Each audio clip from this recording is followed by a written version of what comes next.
So this is a vegan mac and cheese recipe that begins with a hybrid recipe for the cheese sauce. I initially started off with the 4 super knife recipe, then decided to wing it with my cheese sauce know-how. You'll need to dice a whole red pepper as well as half of a red onion, and then you'll need, I'm showing you my handiwork, then you'll need a tablespoon of tahini for tanginess. Tahini, I forgot where I brought it at. Also in this recipe, I use Semolina pasta, but you can use whatever pasta you like. And for the cheese base, I soaked a cup and a half of raw cashews overnight. Tips: soak your nuts. They help aid in achieving a smoother texture. Alright? I'm so proud of my nut soaking. Okay, next up will be nutritional yeast. I initially put a 1/4 cup in the sauce, but I will add more throughout the cooking process. Another tip, I bought this nutritional yeast at Noosh at Walmart for like $5. Also some tomato salsa.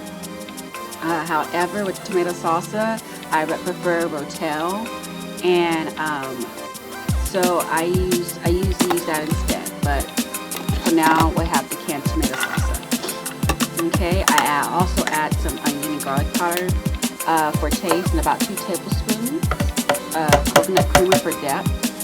I think you can also use some coconut milk or maybe a piece of cooking soda. I don't know. So I chose unsweetened coconut milk creamer because it's low in calories, but still creamy.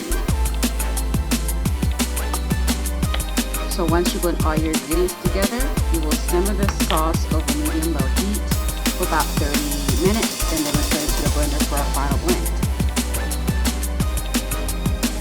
Sorry for the loud noise. I love my Ninja. Okay, so I decided to add veggie broth as a blending liquid, but feel free to use water.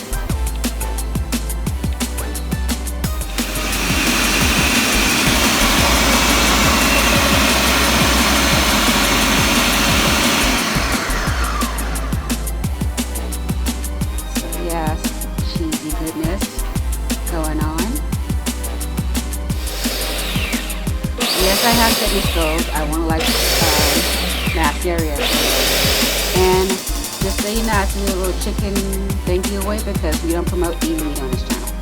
Alright, so you're going to put some more nutritional yeast, some garlic powder, some salt and pepper, and you want to add some more veggie broth to kind of thin it out.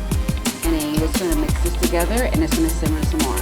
I want to say I used another half a cup of nutritional yeast throughout the whole entire cooking process, so that the sauce is simmering for 30 minutes. If you want, you can add cornstarch to it, but I'm not going to. And this goes back into the blender.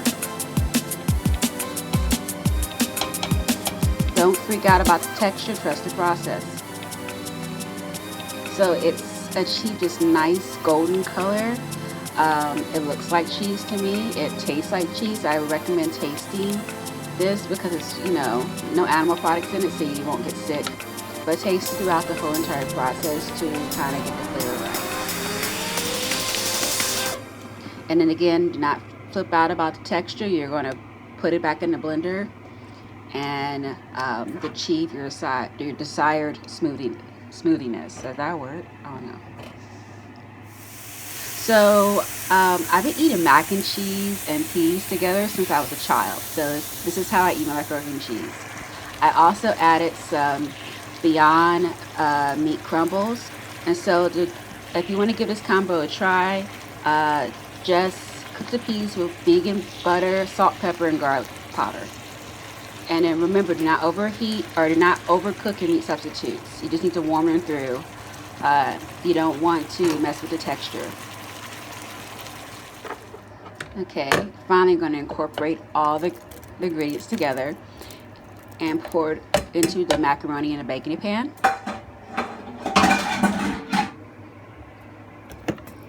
Yeah. stir, stir, stir, stir. I've been sampling it throughout the whole cooking process. It was so yummy. And yeah, if I can eat some like sexy music to go over this, this is so awesome. And then you're just gonna mix it all together. After you bake it, it's gonna give you that southern mac and cheese style. Like it's gonna be like kind of like a little dry on the top, but it's gonna be smooth and creamy in the middle. And yes, that is crazy, lazy vegan in the background. I need motivation sometimes.